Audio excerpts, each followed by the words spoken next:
Hi guys, I'm Ted. You know, yeah.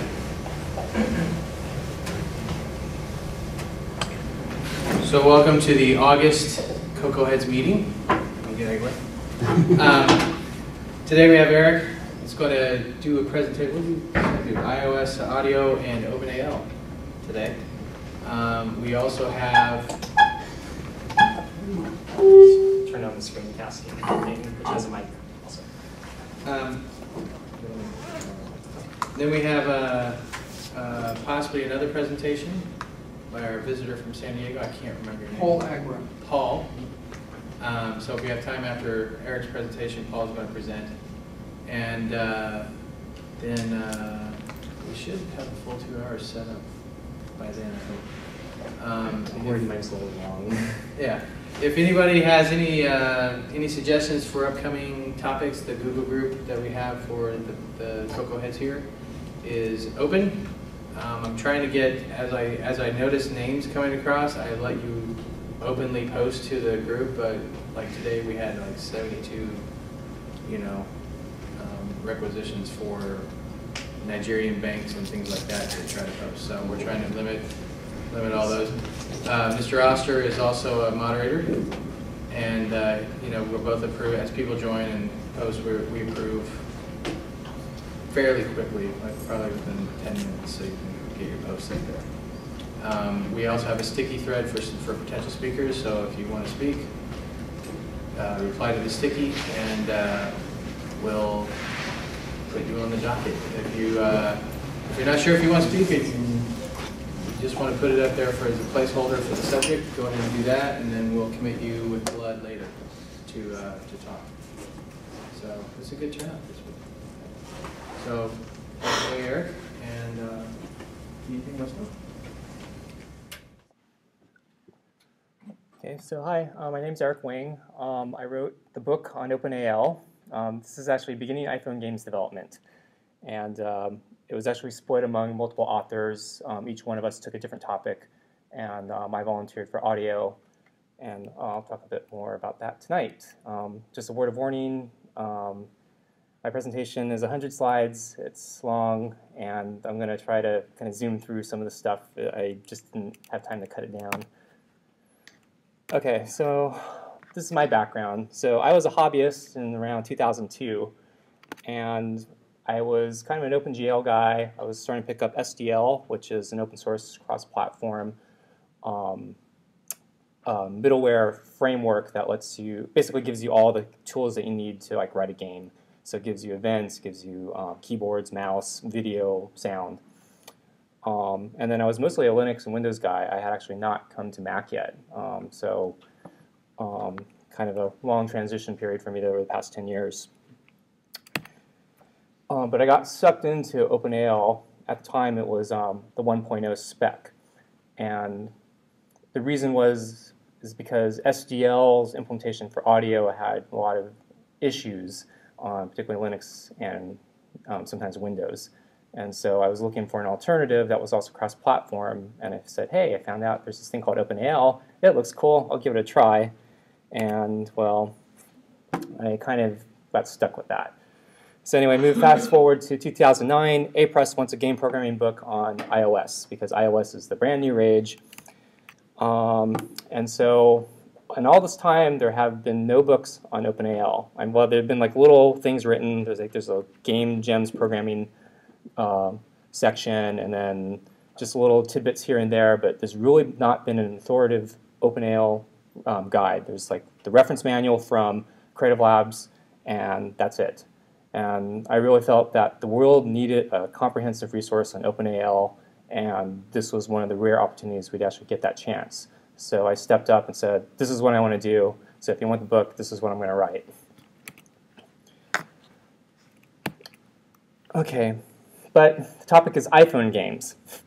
So I had to figure out how to make that work. Fortunately, iPhone ships with OpenAL as a standard framework. So all I have to do is also talk about the additional core audio stuff on iPhone. And then I was actually a Mac developer at the time, so I had to learn all the iOS specific stuff really fast so I could learn it, so I could write about it in the book, and then teach everyone how to do it. Then I can get into the cross-platform, platform agnostic OpenAL. So why should you care about audio? Well, I like this quote. This one's, I think, from George Lucas, though if it's from Tom Holman from the THX creator, that would not surprise me. But sound is 50% of the experience. Now this is CocoaHeads, so we talk a lot about user experience and user interface, and I believe audio falls into those categories as well. A good interface may take into consideration how audio works into your application. It can really change your perspective or the way you operate. I hear the mail ding, and my brain immediately just triggers because that's kind of ingrained now in my user workflow. This is another quote. This is actually from Nick Meyer, from the writer of Star Trek 2, 4, and 6, and directed to 2 and 6. And he says, "Sound dominates picture." And he basically gives an illustration that music sets up the context of what you're seeing. And depending on what the music is, it can change your entire perspective. So I wanted to take his example a bit further and actually do it. So I found the little baby deer, and I put a little video together.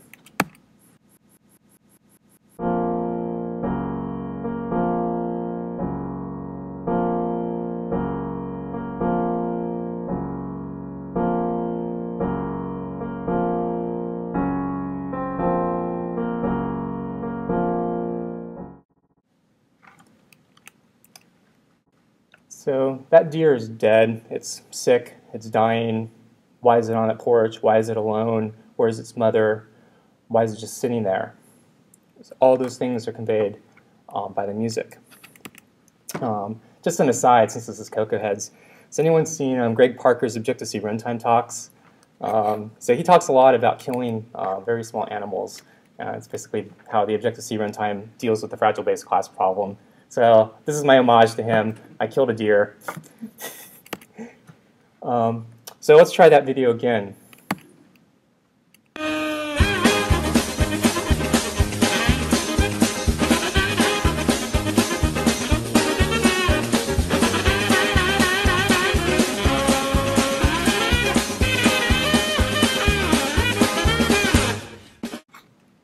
So that was the exact same clip, but different audio.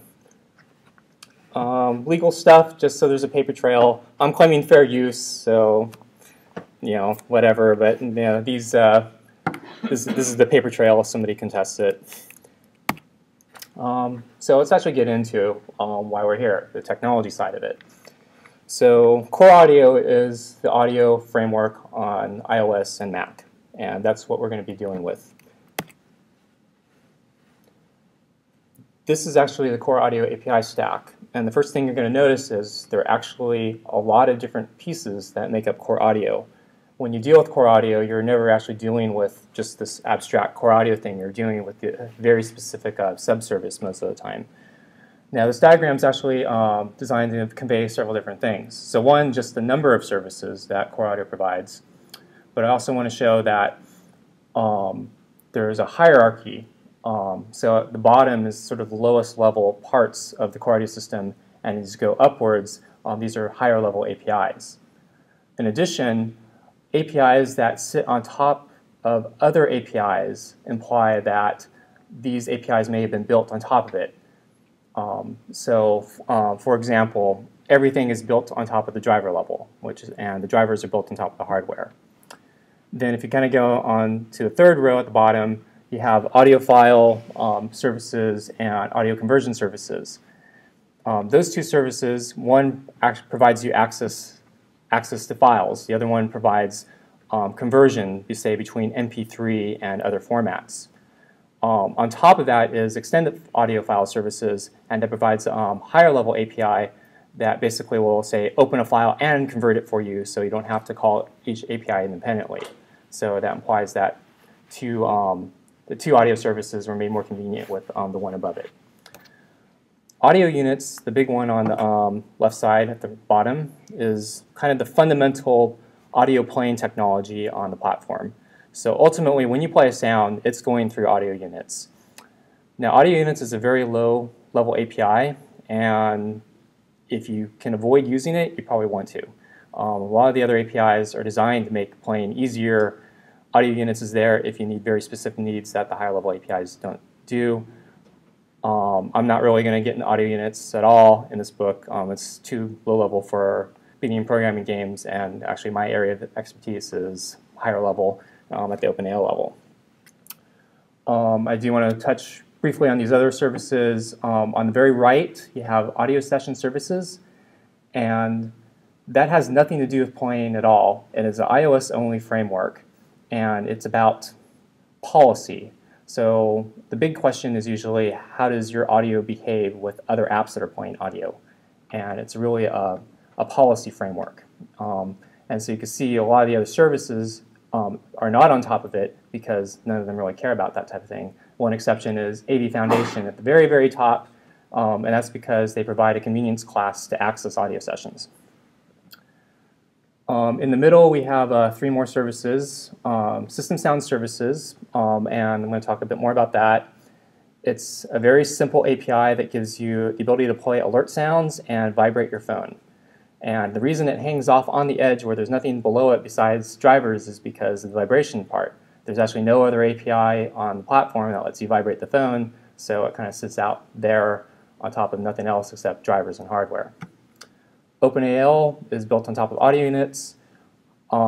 It's interesting that, as far as I understand, the OpenAL implementation on the Mac does not use any private APIs whatsoever. It's completely built upon audio units.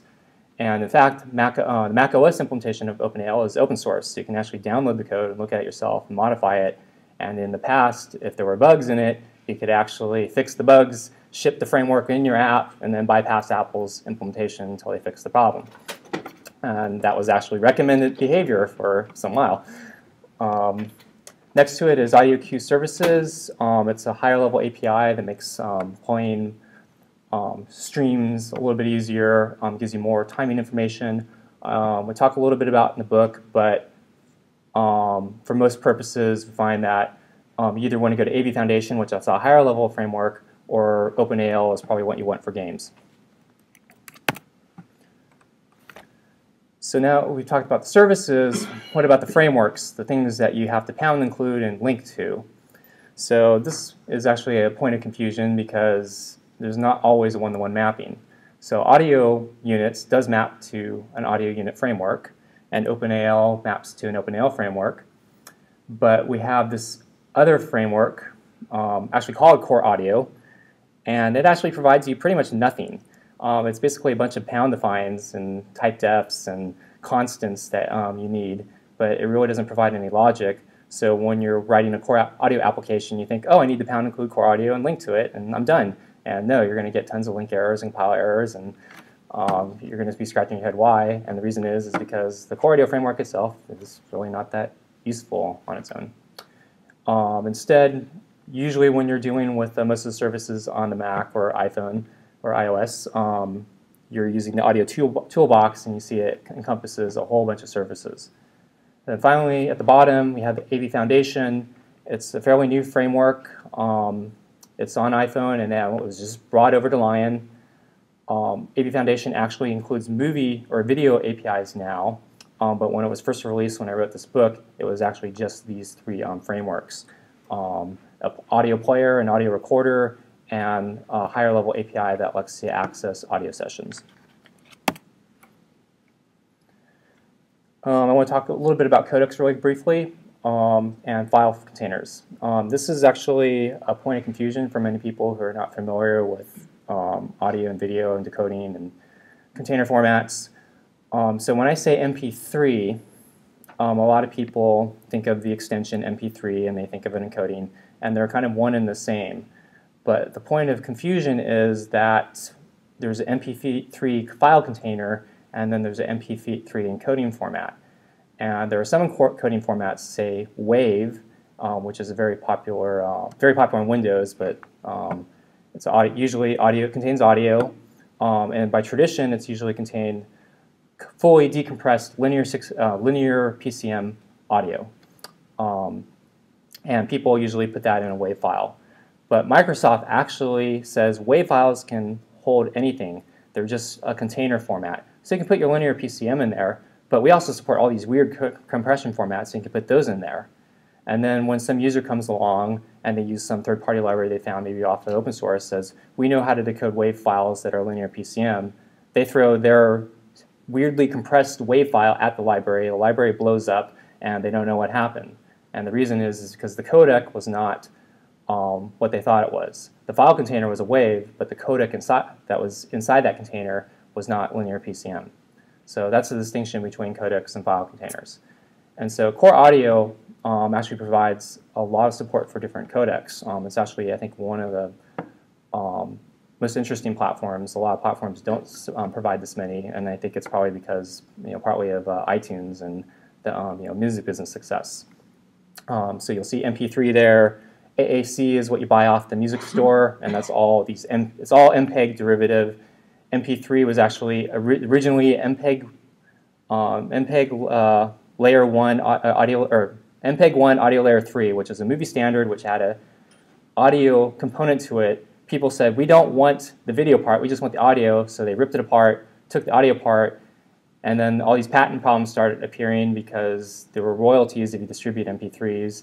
The industry got really upset, and everyone came together and said, okay, we're going to make a sequel to MP3, and there's going to be no royalties for distribution, and that's going to be AAC. There's also Apple Lossless, which is a lossless compression format, and then there's IMA4, which I never heard of until Apple came here, and basically it's actually apparently an old compression format, and it's a pretty simple algorithm, and you can get about 25% compression, but it doesn't require any hardware. And so that's the third column on the right, hardware acceleration. All iOS devices come with a hardware decoder, and they can help you decode certain types of file formats because they're optimized to do that. And when they do that, they offload problems with battery consumption, and they free up your CPU to do other types of work.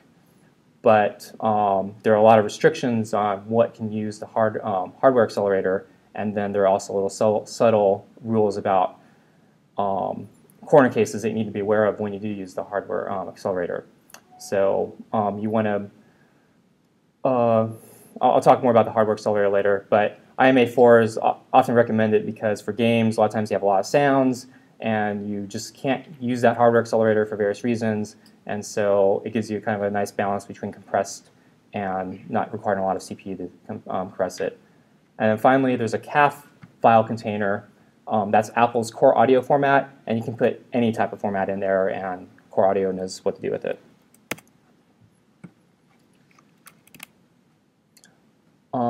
So when I was talking with people about what was hardware accelerated and what was not, the terminology compressed and uncompressed typically came about. The reason was because the hardware accelerator usually supports MP3, AAC, and Apple Lossless, and everyone thinks of those as highly compressed formats. And then everything else has to use regular software. But it's really a misnomer because these other formats are compressed technically too, except for linear PCM. So I invented the terms restricted and unrestricted because I think they describe the problem a little bit better. Restricted in what sense, or unrestricted in what sense? Restricted in the sense that MP3, AAC, and Apple Lossless are the restricted ones. Those are the only ones that are allowed to use the hardware decoder.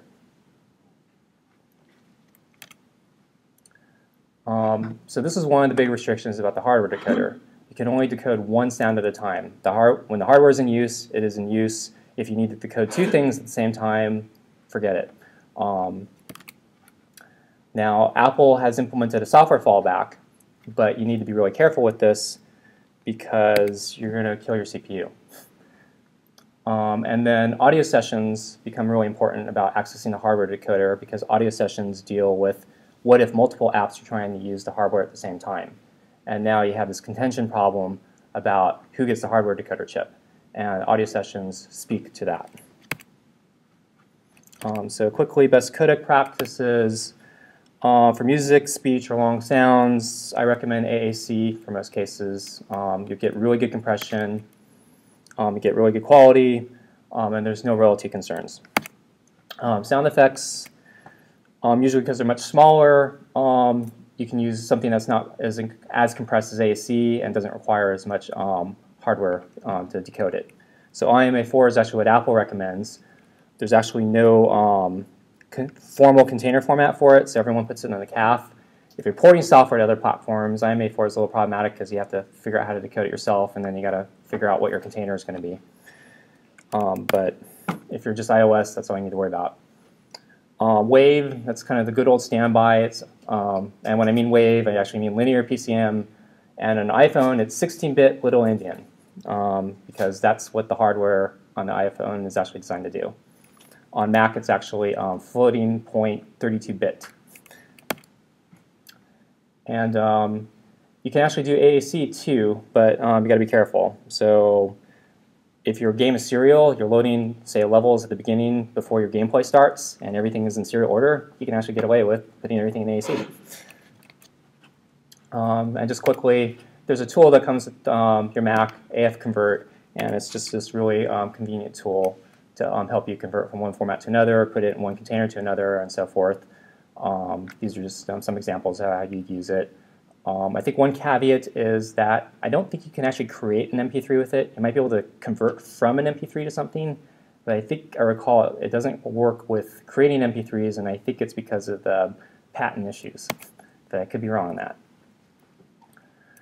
Okay, so system sound service is really fast. Don't use this API. This was, in my opinion, for alerts and vibration. Apple says it's for alerts and vibration, but they don't really say it's not for anything else. And so the problem is it's a really simple to use API. There's really, two function calls you can pick from: the play, and then there's a load function. And it's very attractive because you don't have to think about it. You just load your sound and you play it. The problem becomes when you actually try to do something real for it, because the API has a lot of problems. So bad service, bad. Don't. So one problem is that sounds can only be decoded in unrestricted formats. So you can't throw MP3s at it, no AACs, no Apple lossless. Sounds have to be short. If they're not, they're probably not going to work. This is a big one. Sound services ignores your audio session rules.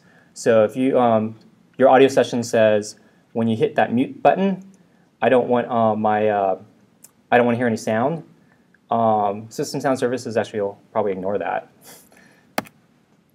All sounds play at your current audio level. There's no way to control the volume. And Apple actually doesn't make any performance guarantees about how good this is. From what I've seen, it's actually not bad, but they can change the implementation anytime. And then I have heard cases where maybe there has been a latency. You had a really short sound, you tried playing it, and by the time the system got around to it, the sound would have finished playing, and then you never hear it because, well, the system thinks it's done. And a lot of people kind of get this, what just happened? So I have my own HCI guidelines since Apple has not put them in their guide. So I say this is only for important alerts and notifications when the user must be alerted that something happened. And I'm not quite sure what the use case is. Maybe your phone is going to blow up. The other reason to use this API is you need vibration. As I said, this is the only way to get to the vibration control. Keep in mind that not all the devices vibrate. So I think the original iPod Touch didn't do anything, and then I think they changed it, and now I hear it like flashes a screen or something like that. I've actually never seen this for myself. But keep in mind that vibration is not always available. And also, please, vibration is not force feedback. There's some people who want to make games, and they think that making a vibration sense is some sort of tactile input that conveys information about a game.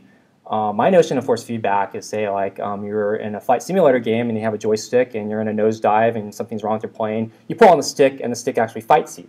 That's my notion of force feedback. Having the stick shake for no reason whatsoever doesn't really mean anything to me. So And particularly on an iPhone with this little tiny thing, and you're trying to convey some big giant sense of urgency, I don't know if you're really going to get that from a little vibration thing. Also keep in mind that system sound services, under some depending on which API you use, if you turn on the mute switch, it will start vibrating. So imagine like asteroids. Every time there's an explosion, every time you fire a weapon, anytime the UFO comes on screen, your phone starts vibrating. And that's probably not a good user experience.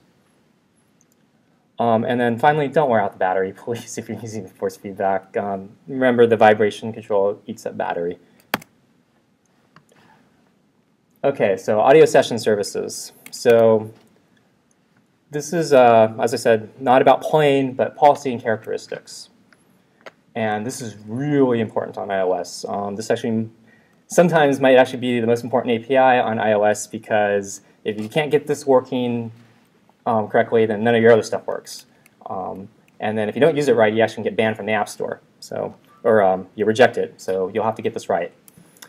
There are actually three parts that make up audio session services, or three types of queries. So there's the category or the policies, which talk about the audio behavior rules of your application, and this is usually in comparison to, say, other applications. Interruptions and property changes. So this is these are notifications basically that, say you got a phone call, or somebody just plugged in a microphone. The audio session services will give you this type of information as well. And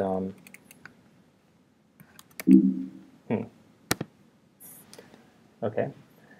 And then finally, you can also get hardware characteristics, like is there something attached to my microphone attached to my device, so forth. Okay, so when we get into the category policies a little bit more, do you want your sounds to be mixed with other applications such as the iPod music player, or should your application take full control of the experience? So some games like to give you their own audio track, and they don't want the iPod playing in the background because you're already playing your music. Well, that's one category. Another category is that I have no music with my game, and I just want to use the iPod stuff because you have this great, wonderful music library in your phone, so why should I supply my own music? Another important thing is, should your audio be silenced by the ringer silence switch? So if you're building, say, a movie player app or something like that, where you're pretty much fully immersed into the thing, sometimes, yeah, you really don't care if that mute switch is on or not, because the whole point is you're using that app to play audio, and it doesn't make sense for that mute switch to have any effect, because if they wanted to mute, they'd actually quit the app, because the app is useless without the audio. Should your audio continue playing when the screen is locked or application is backgrounded? You'll need audio sessions to control this as well. And there's also info plist settings now that we have backgrounding, and they all kind of work together. And then you also need to specify how your application is going to respond to phone call interruptions, or the alarm clock interruption when an alarm goes off. This is a chart of different audio categories. They show you which ones allow mixing, which ones do not, which ones obey the ringer switches, and then there's some examples here where you want to use them. This is actually mostly available on Apple's audio session programming guide. I don't think I have too much more information in here, so you probably look that up on the net. Notice there are two asterisks, media playback and play and record. I'll talk about that in a moment. But also notice that record and play and record are actually two different audio sessions, and that's mostly a hardware consideration. So when you say record, Apple says, oh, we can optimize, we can turn off the playback, and we can get more hardware back, and more things become available. And this is actually really useful for other apps that might be competing for the playback service. But if you say play and record, it says, I want everything, and then nobody else can do anything, and you might also suck up more hardware, because the hardware decoder now might be in use for maybe recording, but you can't use it now for playback.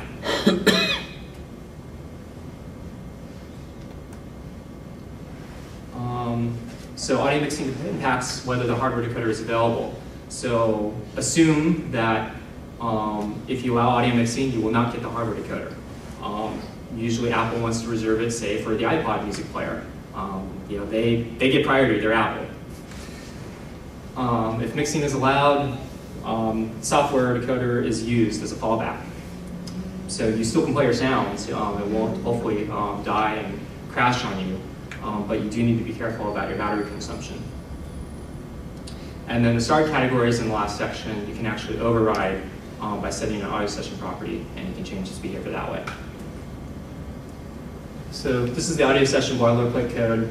It's pretty simple, basic, boring. There's an audio session initialize that you have to call at the very beginning of your program. The first two parameters are for CF run loop stuff. You can pass null in, and you just get the default run loop. The last two parameters are callbacks for interruption callbacks. I'll talk about that in a second. And then this just shows you how you would set a category by calling audio session property. This is kind of a core audioism. Core audio likes to have these generic APIs that set properties and get properties. The problem is it's a C API, and they have different size types. They got floats, they got ints, they have booleans. And so the only way to do this in a general way is you got to pass the size of pointers, and it can get kind of it becomes a lot of busy work sometimes, but a lot of APIs do this. You said if you pass null, you get the default run loop. Yes. I'm under the impression if you bring another app to the front, your default run loop stops running. But if you've got, and as threads, their run loops keep running. That's a good question. I actually don't know. I'm sorry, but, the lock screen. But I would, so the lock screen, so lock screen behavior. Lock screen behavior, I meant. Yeah, the lock screen behavior is it's a little bit different, and actually I think you need to set an audio session to actually even say that you want to play when the screen is locked. I think by default, when you turn on the lock screen, you actually lose your audio. And then, I don't know about the run loop, to tell you the truth. I rarely override it. So I usually use the default run loop. I actually have my own threads usually running, and everything just seems to run fine. So I'll say that. And then finally, the last line, set audio session set active. This basically says you are now using audio. And you can turn that true on and off. If your app doesn't use audio frequently, you can actually turn this off, and then other apps that are competing for your service get a chance to actually opt it back in. Just a question, so what's the difference in using, say, AV versus another class like AV session? Oh yeah, AV audio session. ObjectiveC class? Yeah, so AV audio session is, you can think of it as a high-level convenience wrapper around audio session services. It actually doesn't do anything more for you. It just gives you an ObjectiveC API to call these things. Is there any, like, we can only use a lower-level APIs? You can actually mix these. In this particular case, I think it's like a one-to-one mapping. AV audio session basically calls the audio session API under the hood. It doesn't do anything magical. You can think of it as a singleton. In both cases, you can only have one instance of audio sessions for your app. And basically, when you call one, it basically calls the other one.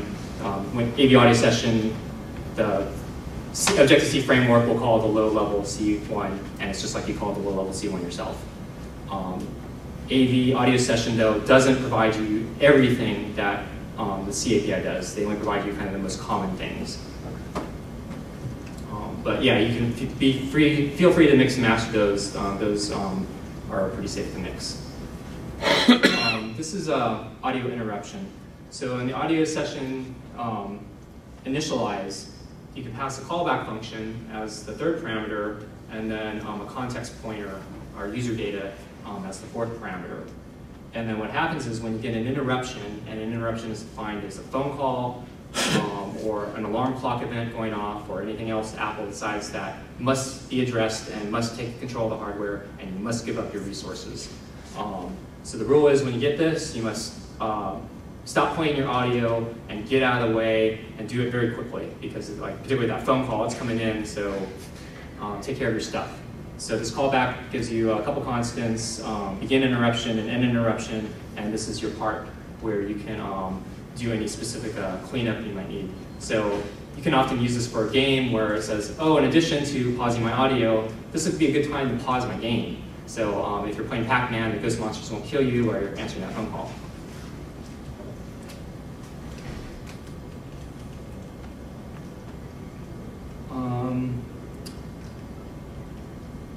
So there are also property listener callbacks. So you can basically register for callbacks for these types of events, and there are a bunch of other ones. Probably not going to go too much into that. Usually, I mean, for most apps, the default behavior is good. You don't want to micromanage this type of stuff. It's just a lot of work, and a lot of times most people don't need it. And then, yeah, we just talked about AV audio session, ObjectiveC API, and it just calls audio session stuff for you. You can use either one or both. So let's talk a little bit more about AV Foundation. So longtime Cocoa programmers can say, give a huge sigh of relief. Finally, an Objective-C framework for core audio.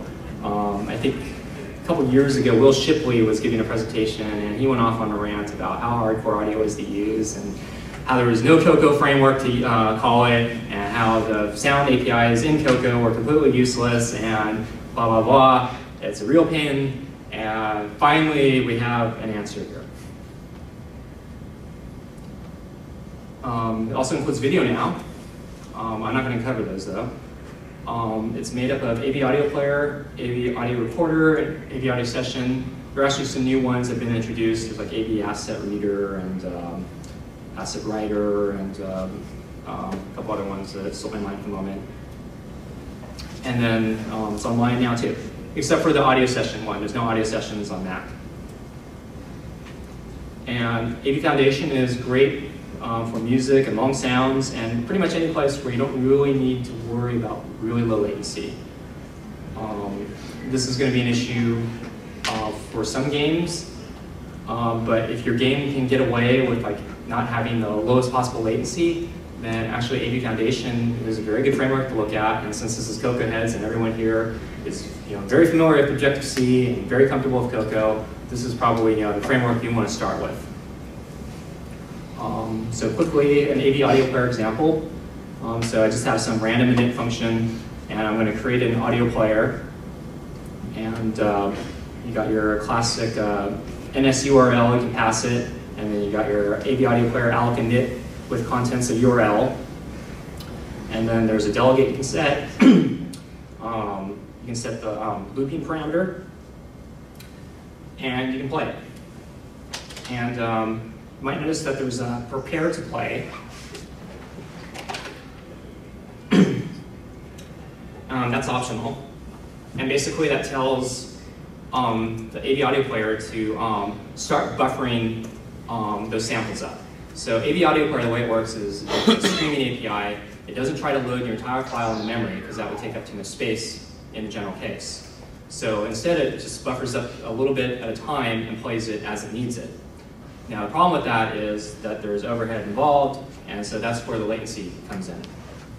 You can cheat the latency by saying prepare to play, which forces it to buffer immediately, and if you can decouple your prepare to play with your play, by the time you get around to calling play, your things are ready to go. But in some games, that's just not a possibility. But if you're one of those cases that can use that, this is perfect. A couple of delegate callbacks you can get. Audio player did finish playing, so you get notifications that your audio player finished playing its sample, and that's really convenient. And then they also give you per instance notification callbacks for audio interruptions. So you don't actually have to go through audio session services to get that callback. You can actually use AV audio player's callback. I think both of them actually get fired. This one gets triggered first, and then the audio session one. But you don't have to get the register for the audio session one if you can handle everything that you need here.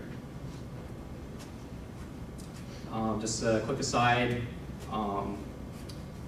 some people have seen error codes like this in core audio and other parts of actually Apple frameworks, and you get to return values or error codes that are these kind of nonsensical numbers, and you're kind of, what? So this is called 4-character code or 4CC. It's basically 4 bytes consisting of human readable characters. And so an example is single quote, MPEG, unquote, or single quote, what, a question mark, unquote. Now the trick is, how do you convert that number into that other thing? So one way is you can use the calculator. And for those that don't know, the calculator app actually has 3 modes. You hit that green button at the top left corner twice. It changes from basic calculator to scientific calculator, and then it changes to this computer mode calculator. Then, if you go over to the thing on the right and hit 10, which is base 10, then you can type in your number, and then on the left side, there's an ASCII button, and then it basically prints the 4-character code in the bottom left corner of the LCD. Or it can do this programmatically. This is basically what you do. I have actually better code in the book. I say better in the sense that Apple is a little inconsistent about how to use 4cc. There's actually a range, I think, that they prefer, and if they fall in this range or fall out of this range, you're using 4cc, and if they're in the other case, they're not using 4cc, and you actually do want that other number, so you can look it up somewhere. So the other code I have is actually adapted from an Apple example, and it does that, that comparison. So I like this slide. I just covered pretty much the basics that you need to play a game, or play audio for a basic game. Certainly enough for a beginning game on iOS. And I actually, at this point, had probably enough pages that I could have walked away and said, I'm done, have a good time, pay me my money, pay me my royalties. And also, there would probably still be more audio in this section than most other books on game programming, because audio is pretty much neglected in all the books. But to my financial detriment and my insanity, that's just not how I do things. So there are actually 3 more chapters on mostly OpenAL, though there's actually more core audio stuff. And they're very long chapters. I was contracted to do about 80 to 100 pages. I was pretty close at this point. And anyway, I think when we shipped, audio topped out at about 220 pages. It was also the longest section in the book, and I think some people freaked out that this was an audiobook. So I actually mean it when I say there's more in the book, and I can't present it here tonight. I really, really do mean that. So now I'm going to go into OpenAL, and this is kind of the meat of the presentation. So really brief history. 1998, a company called Loki Entertainment Software got started porting games to Linux. They needed a cross-platform audio API to help import stuff. They started talking with Creative Labs, one of the big companies that make sound cards, in 1999.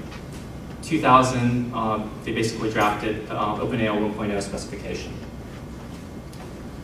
Well, you'd think everything would be nice, but actually the next 5 years was really rough. So Loki went under, and the future of OpenAL was really uncertain.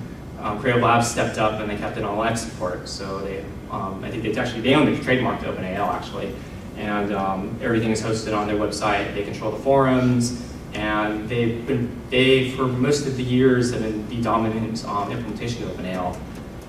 Creative Labs puts out an implementation that takes advantage of their Creative Labs cards, and they also have a direct sound-based implementation for everyone else. And then I think if you don't have the direct sound, you can fall back to something else. In this time period, actually, NVIDIA came and they went. At this time period, NVIDIA got into the motherboard business, and they started embedding sound chips. And so they actually got interested in OpenAL and writing their own driver. And they actually had their own implementation for OpenAL for a while. And that was actually really interesting because the OpenAL spec was really broken. And so even more incompatibilities came up because of their efforts. And then they kind of gave up on the sound thing. They found that nobody really cared about sound on motherboards, and so they just went the cheapest way they could. And I think they just said, no, we don't need this. So all the implementations languished. So there was the Loki implementation, the Creative Lab implementation, the NVIDIA implementation, and then there were some other hodgepodge independent implementations, like one for the Mac in this time period, Apple was still transitioning from Mac Classic to Mac OS X, and independents were writing their own implementations for OpenAL based on the old stuff, and then they had to transition those as well. And as I said, there were a lot of problems with the 1.0 spec. A lot of holes in it, a lot of inconsistencies, even some APIs are not fully fleshed out, and so you thought you were writing a cross-platform app with OpenAL, and then when you got to another platform, sometimes it wouldn't compile. If it did compile, you'd get completely different behavior, and it was just a complete and utter mess. So let's fast forward a little bit. 2005, Apple officially adopts OpenAL in OS X 10.4. Also that same year, Garen Hibbert of Creative Labs led the charge on drafting a new spec, OpenAL 1.1. Basically, it fixed all the problems that were in 1.0. 2006, the spec was completed, and both Creative Labs and Apple were the first to implement it. Piece of trivia, this was, I think, one of the very few times it has ever happened before that Apple shipped pretty much breaking implementation of a framework in their OS on a minor point release. So they were still in 10.4, and they actually shipped a new version of OpenAL, and that's rarely done, if at all. And one of the reasons for that was OpenAL 1.0 was so broken that they said, well, probably not breaking anyone.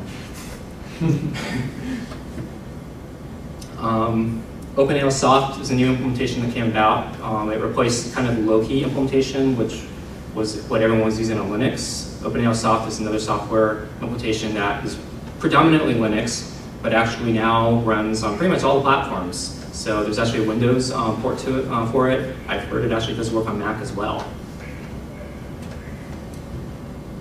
Creative Labs also supported their OpenAL SDK to Xbox and Xbox 360. Then finally, iPhone. And this has really changed everything. So when I wrote this book, 2009 was like the last big press release. There were 30 million iPhones sold and 20 million iPod Touches at the time. Now, WWDC this past summer, they said over 200 million iOS devices have been sold. Now, pretty much in this time span, Apple has now become the dominant OpenAL distribution. And in fact, it's not even close. If you think about the number of devices out there, and they ship with OpenAL as an official framework, there's no other thing out there that does that. You have to actually go to Creative Labs and download OpenAL if you want it on your Windows machine. So the landscape has just completely changed. We've come from this obscure technology that nobody used to now shipping technology on every single device in everyone's pocket. And that's just kind of mind-blowing from where I come from, where we didn't think this thing was going to survive. And then, oh yeah, you can also count up all the Macs that are in distribution, because it's also a standard framework on the Mac, say add 200 million plus number of Macs. So here are my roles and goals. So I was the unfortunate hobbyist in the 1.0 era, and I suffered miserably. As a side effect, I became an accidental contributor to OpenAL and an accidental expert. It was one of those few things where there were so many bugs that forced me to read the spec, and I became an expert on the specification of OpenAL just so I could file bugs and tell them they screwed up. To my surprise, I was actually giving a very small acknowledgement for some of my feedback in the 1.01 spec, and so I'm very honored to have this lore. And at various times, I've owned the OpenAL bug list at Apple. I'm actually told, I think right now, I own the bug list again, so that means I own the dominant number of bugs there.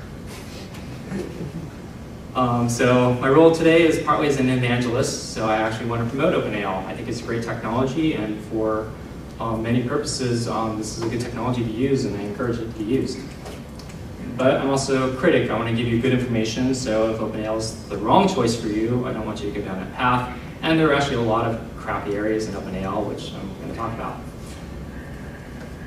And then a little bit more. So when I wrote the book, I had some goals in mind, and these are nuts because they're conflicting. So I wanted to talk to both iOS developers and other platforms because OpenAL is a platform agnostic technology. I also wanted to grab OpenAL developers who are looking for information on how to develop for OpenAL, but we also needed to target new developers. And then the way Apress wanted to write the book, we were supposed to be in isolated boxes, not supposed to talk to the other authors, and we were supposed to do our own work and not collaborate in any way. And I felt OpenAL and OpenGL are so related that you can't have an example that isn't a hybrid OpenAL, OpenGL combination. And so I collaborated with my co-author who wrote the OpenGL chapters, and we came up with one unified example, which we call Space Rocks, which is your little asteroids derivative game. In addition, I felt this would be one of the few opportunities to ever write anything on OpenAL, and so I wanted to do it right. And so I contacted as many experts as I could find from the OpenAL community to help me and audit basically my drafts, make sure everything was correct and I didn't screw up something or miss something or something. And because my goals were so ambitious, I needed outside proofreaders to make sure that my stuff made sense to them for people who didn't know OpenAL.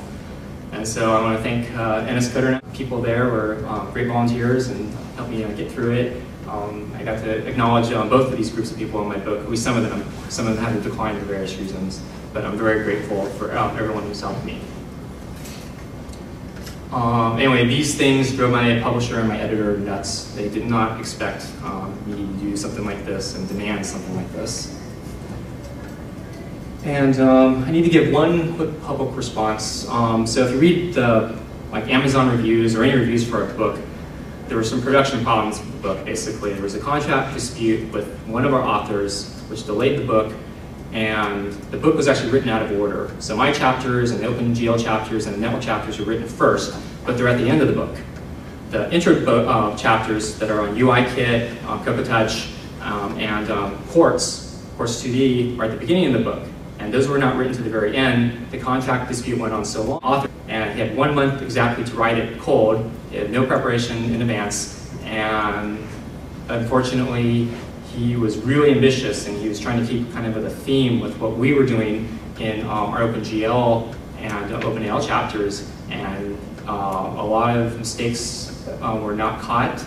And unfortunately, some of the readers got very frustrated.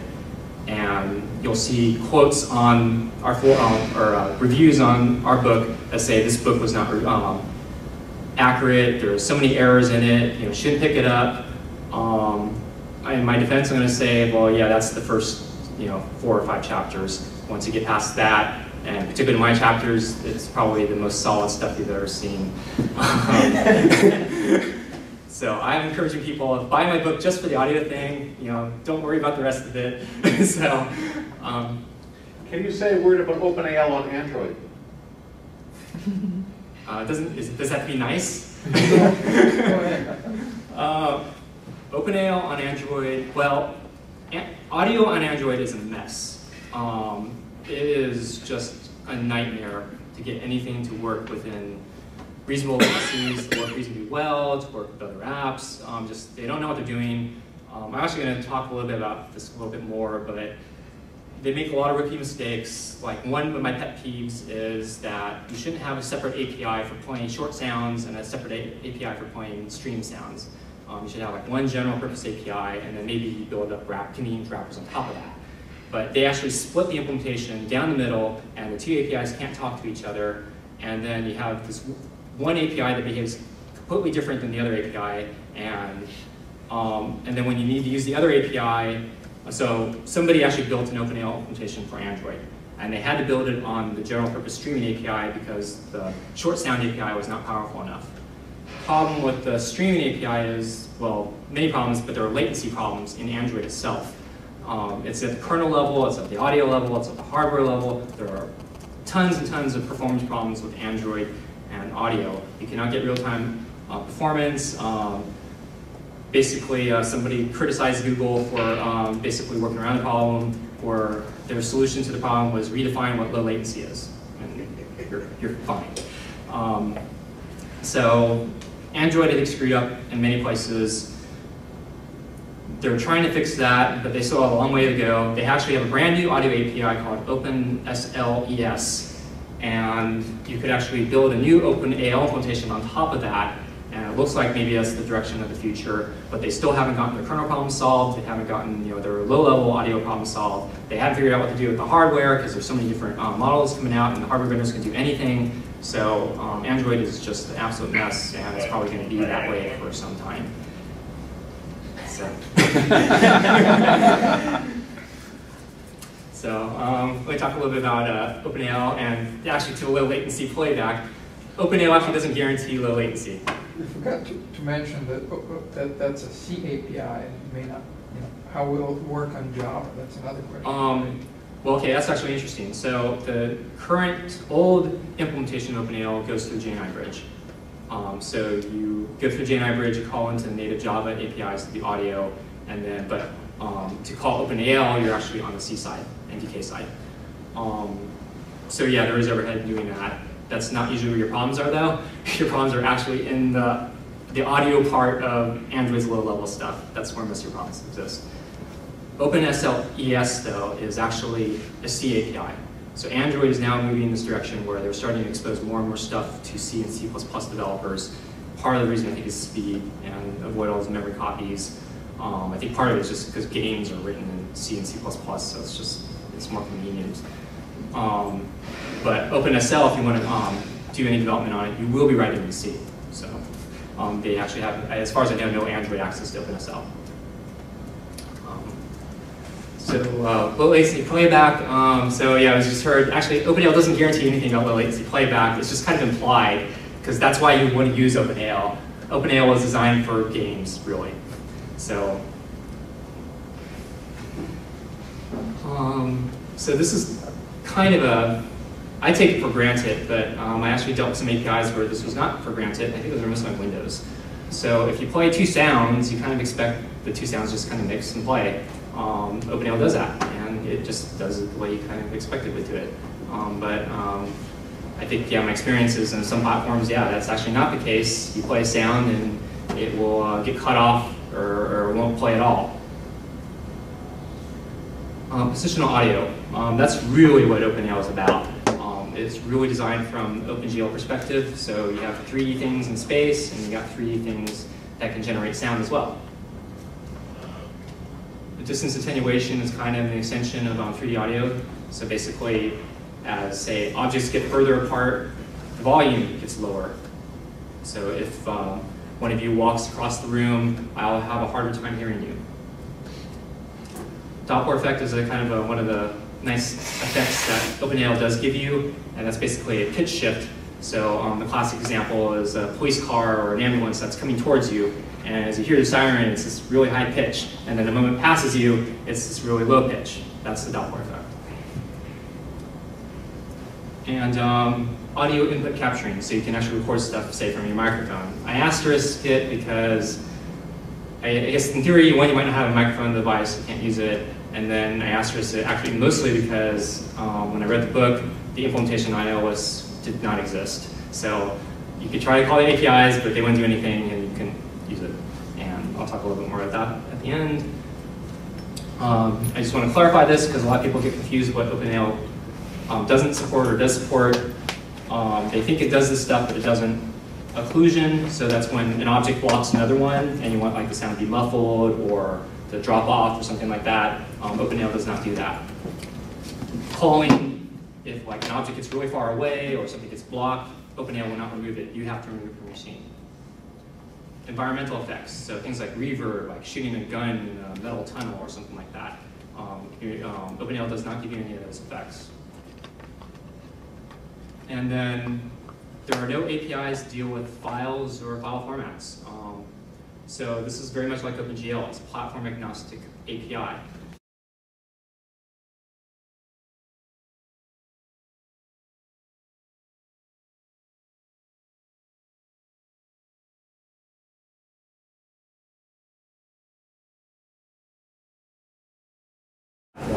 And that's all automatic behind the scenes. It's not you're responsible as the programmer. Now in reality, we don't actually have those speaker systems, but in theory, you could write something like that. Okay, so anyway, platform agnostic like OpenGL, and we just talked about no decodings. And then yes, C API. So yes, you will be doing C. that's the way it is. So let's play sound in OpenAL, and it's only 11 steps, and this is a little tongue-in-cheek. I don't know if anyone has dealt with OpenGL, but yeah, just to get an image drawn to the screen, kind of the same effort. You jump through a lot of hoops just to get something simple. Then once you get something simple, actually just things kind of roll and things get easier. But what are those 11 steps? So the first one's actually iPhone only. Then we open the device, create context, activate context, create the sound sources, generate the data buffers. Then you gotta load the sound data from the files, and then you take that file, copy it to OpenAL, attach the data buffer to the sound source, play it, and then there's all the cleanup stuff. So I'm gonna go through these really fast. The good news is a lot of these are one-to-one mappings. In a few cases, they're not. So first, set up an audio session. You've seen this, been there, done that. I'll talk a little bit more about this after, but yeah, not too much here. Okay, open a device. So a couple things to notice. Header, ALC, and AL. So right now we're in the ALC side of things. And basically the ALC stuff is kind of like the hardware stuff. ALC is like OpenAL context.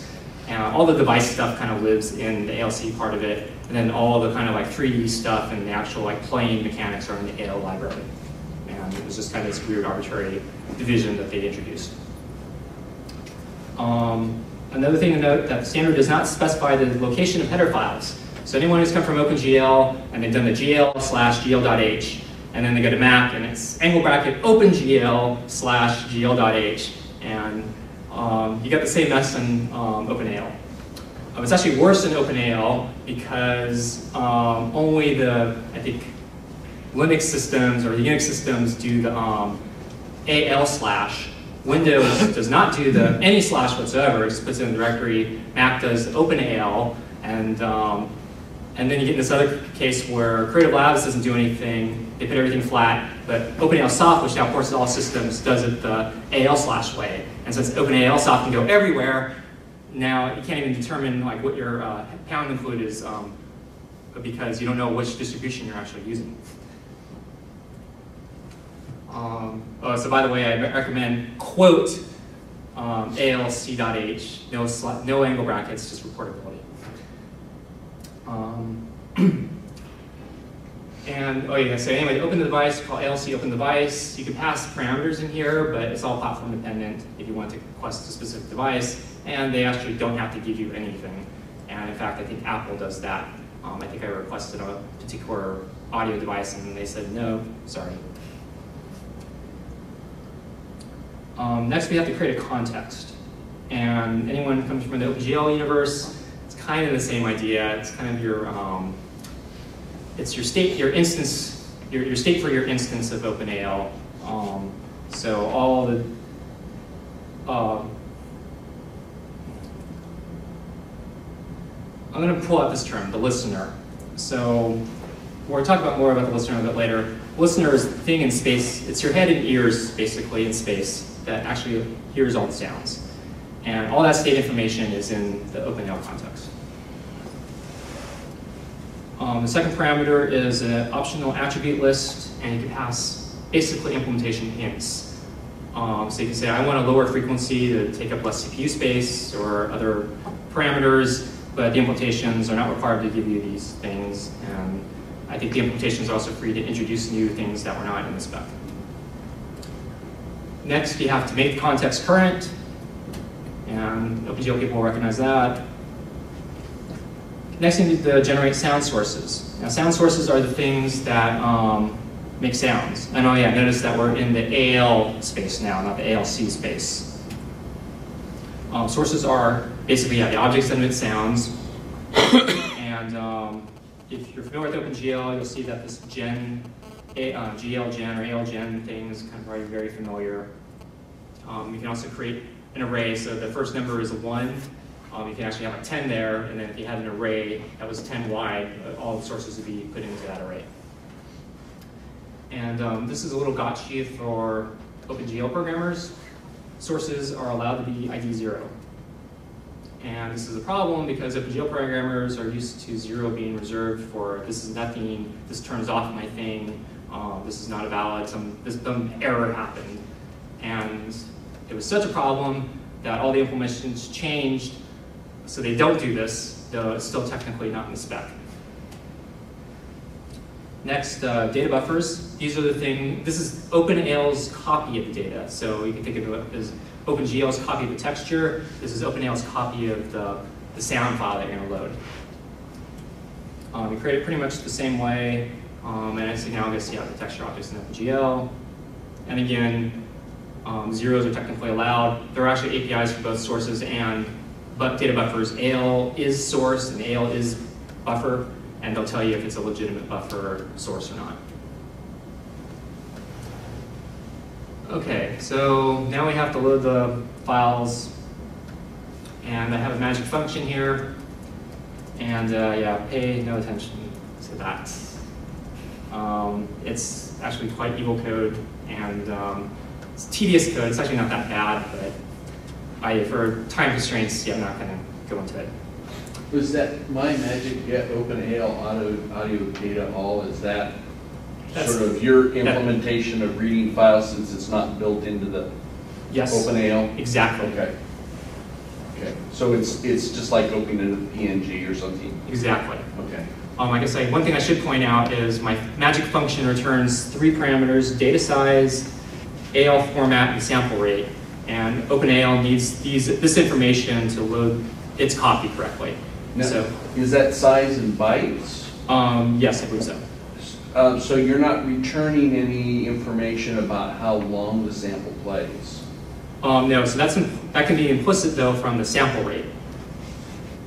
Or that can be computed from the sample rate. So you have a number of bytes and you have a sample rate. Right, but you don't know how many samples. You need to know how many samples plus times the sample rate, right? Format. And you got format. And so that tells you it's 8-bit, 16-bit, mono or stereo. And so you, from that you can compute. Oh, okay. Oh, and at this point, after this call is done, the data is uncompressed?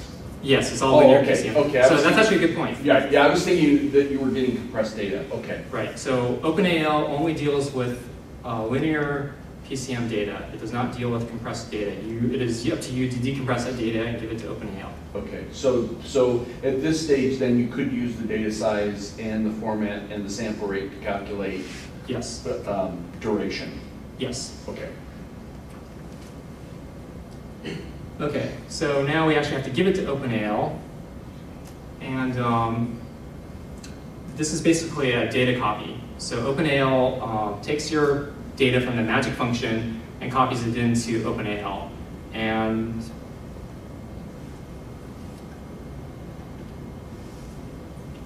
now that we've copied the data, we're allowed to free our own copy because we won't need that anymore.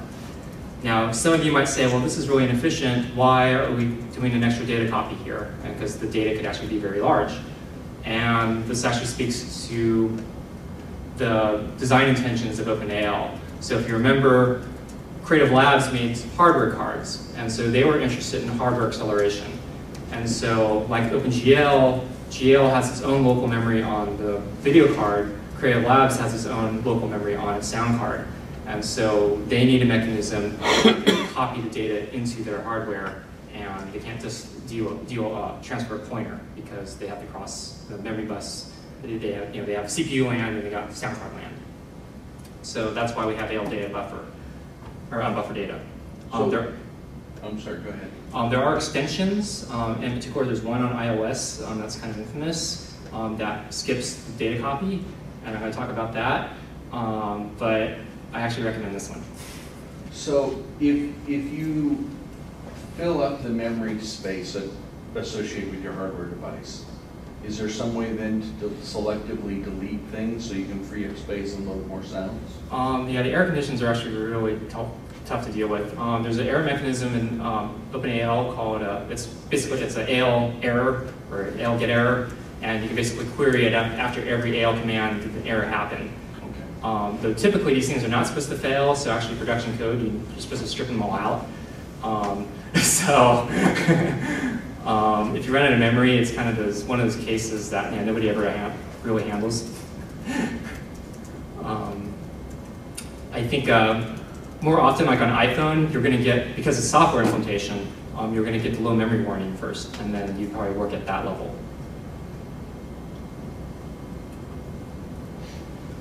Okay, so now we have a source that emits sound and a data buffer in OpenAL.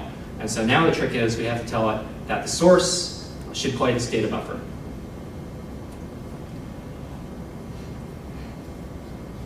And I think one thing to notice is that we can reuse that same data buffer for multiple sources. So the implementation will be efficient in the sense that if you need to play the same sound multiple times or in multiple places, you don't have to have multiple copies of that data. They all share that one single instance of the data. And that's really important for games with a lot of sounds going on. Finally, we can play the sound. And probably the thing to notice here is you play on the source. So you're not playing the data buffer, you're playing the source. And then also to notice the play call is non-blocking. So you call this, it starts playing, and the code keeps going. It doesn't wait for the function to return. And then finally, our shutdown code looks like this. Stop the source if it's playing. It's safe to call stop if it's not playing. Delete the sources, delete buffers, set the context current to null, and then destroy the context and close the device. And you're out. Go back one more slide. You said that AL source play is non-blocking. Is there a way to query the system to find out if something's still playing? Yes. Okay. So there is, OpenAL is a polling-based API.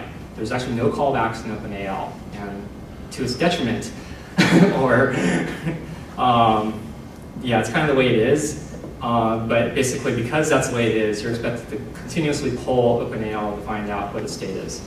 And that's one of the things I address a little bit more down the talk. Well, on the other hand, since you should be able to compute the duration of a sample, or your sound, you should be able to do your polling smartly, right? You should be able to say, okay, this is a 1.5 second sound, and so I'm not going to start polling for, say, until I've reached 90% or whatever you put in for a margin. Yeah, that's a really good observation. Two caveats with that, though. Okay. First caveat is OpenAL supports pitch shifting and dot effects. When you start time shifting these things, the sound could play longer or play shorter than you originally computed. Right. Second problem, well, it's not really a problem, it's actually kind of design of OpenAL. The idea was your objects in most games are moving every frame, and you need to update your objects every frame. So you're polling basically OpenAL anyway, because you have to call these things to update all your objects. So maybe already implicitly in your design, you're kind of polling OpenAL anyway, so why not poll it one more time just to find out what the state is? Okay, so a couple details. So I skipped the audio session interruption. On iPhone, this is an iPhone only thing.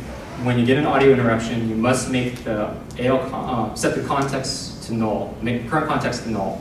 And this basically gets OpenAL out of the way so the audio session or the audio interruption can continue on. If you don't do this, your whole OpenAL state gets corrupt and you probably won't be able to play sounds anymore. I actually throw in a couple no-op functions. There's actually a function called ALC suspend context, which I argue actually would have made more sense than this other one. But there's actually a big controversy about AL suspend context. Only Creative Labs implements this one. All the other implementations are no-ops. What Creative Labs does with this is they say, well, we're hardware. When you're submitting new positions, we're continuously updating all the positions of everything else in relation to it.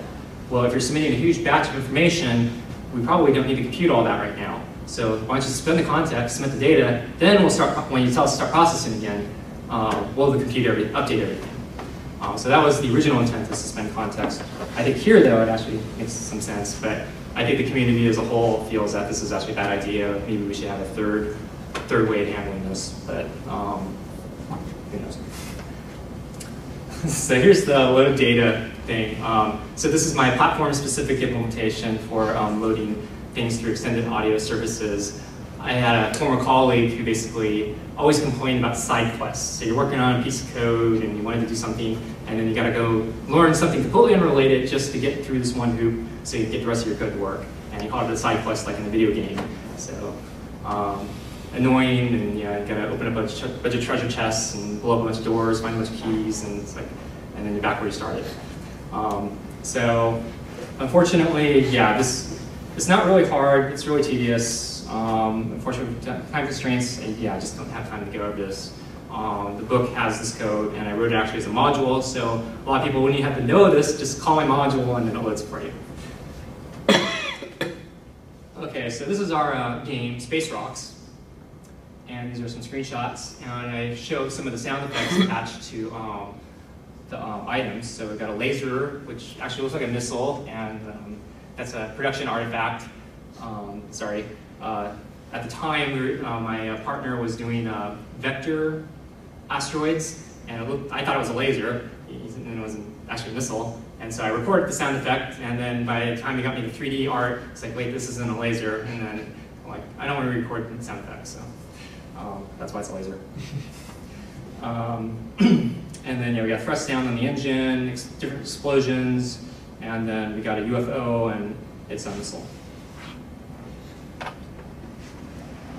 So in the book, basically, I take those 11 steps, put them into the game, and you're going to notice a bunch of problems. So the first time you play a sound, you're going to experience this performance hiccup or stall. So basically what happens is you say a load sound, and because there's so much processing involved to load that sound, the whole system stops there, has to load that sound, and then once it's done, it continues going, and you notice this thing in your gameplay. Another problem with the design I have here is that if you try to multiple fire the laser, the first laser sound is cut off, and then the next sound comes in. And that's not really a good experience. Also, I think the same thing with explosions. And then we talked a little bit about callback notifications. So there's no callback notifications, so there's like no way to know something finished with the way I implemented things in this first step. So I have a very short video that shows these problems I just eliminated.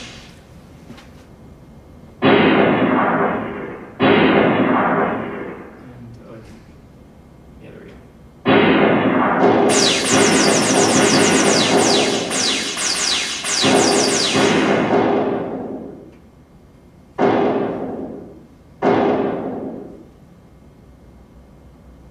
Okay, so on the next slide, basically, I fixed the problems, and just for contrast, I'll show you what it should be like.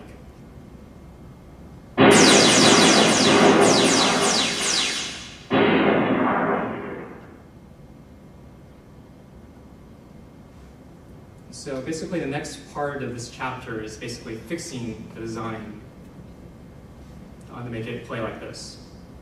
But basically, yeah, no hiccups and multiple instances of the sounds, and they don't cut off. And so these are the design fixes that need it. So we need to load the files before the game actually starts playing. If you have the same file in different parts of your code, you don't want to really load it multiple times because that's a waste of memory. So you probably should have some sort of a cache management system, database system. To deal with the sound cutoff problem, you want to use a different sound source. So in the original example, I only had one sound source, and that was the problem. Instead, for everything that emits a sound, you should have a different sound object that emits the sound. And then there's a problem with this, though. OpenAL limits the number of sources you can create. So the solution is you need a recycling system that basically recycles the sources so you can give the illusion that you have an infinite number of sources. What's the limit? And I have an interesting slide on that. And then for callbacks, we have to implement those ourselves. So yeah, the source limits. So there's a lot of different implementations that have completely different numbers. And to make things worse, some implementations actually dynamically change that number based upon your actual hardware resources. So particularly Creative Labs, they say, oh, if your sound card is actually playing something right now, or maybe it's like another application is actually running in the background, they're saying, well, you have fewer sources now because we need that hardware. And it's actually a real problem for some games because you assume you had some number and then suddenly that number changed on you. So you do need to be careful. And to make things worse, there's no API to query this, so you're completely in the dark. And if things fail, well, tough luck. And then just a caveat, the maximum number of simultaneous pointing sources may be less than the ones that they actually let you allocate. Some implementations are the exact same number, some are not.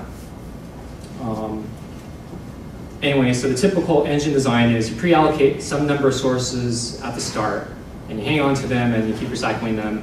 And if you happen to exceed that number, it's up to you to decide how you want to handle that. This is a table. I think this is the very first time anyone has composed a table of all of the modern implementations and actually listed all the numbers. So this is my research. And I'm quite proud of that because you won't find this anywhere else. You can see that Apple lets you generate more sources than they'll actually let you play at any given time, but all the other ones, they let you play basically that exact same number. iPhone limit is 32. There are implementations like Creative Labs hardware can go down as low as 16, so that's kind of your lowest common denominator. At one time, I think either OpenAL soft or it was low-key, it was an infinite number, or it was a really high number. And that actually caused porting problems because people who started on low-key or OpenAL soft suddenly port to another platform and they said, wait, why don't you have a bazillion sources? And now I have to rewrite my code to handle this. And so OpenAL soft actually lowered their number just to kind of force the OpenAL developers to have to deal with this. And so at least their code is now more portable if they actually go that step. So this is the resource manager I propose in the book. So really the only thing to notice is that I have a NS mutable dictionary that caches the sounds. So you can query the dictionaries to sound load it, if not load it, and then give me back the pointer. If it already exists, just give me back the pointer. And then we have a NS mutable set of sources, and then anytime I need a source, I pull it out of the bag, use it, and then when I'm done with it, I put it back in the bag, and then next time around, somebody can maybe pull it back from the bag again. So that's basically my resource manager. Callback notifications. So as we said, OpenAL is polling, no built-in callbacks. Basically, you check for state changes in your own polling loops. And then just because I had so many different audiences for the book, I felt compelled to put something in there just for people who really like Cocoa. And so I sneak in some of the introspections and reflection on stuff. Deals with loading resources before gameplay. So basically I allow you to declare a class method that will load the resources, and you don't have to explicitly invoke that class method. Instead I'll walk the tree of classes, look for that method to see if it's implemented, and then basically invoke that. So that's kind of how I do it. And then I have another station to queue up Zoom audio events when you get an interruption event, because you're not allowed to actually do anything with audio. So I said, hey, let's just show off here, and we'll queue up the events using NS invocation. And then also I snuck in a KVO example with AV audio recorder at the end of the book. Okay, so anyway, the fun stuff is now 3D audio. Things are a lot easier here. So all the hard work is just making OpenAL play. Once you get it playing, then it's actually just tweaking parameters and kind of having fun with it. But I need to talk a little bit about kind of the design model of OpenAL. So really in OpenAL there are three fundamental types. There's a source, the listener, and buffers. So buffers are your audio data, and they attach to a source. So a source plays that audio data. Now source, you can have multiple sources, we talked about it, each one emits a sound.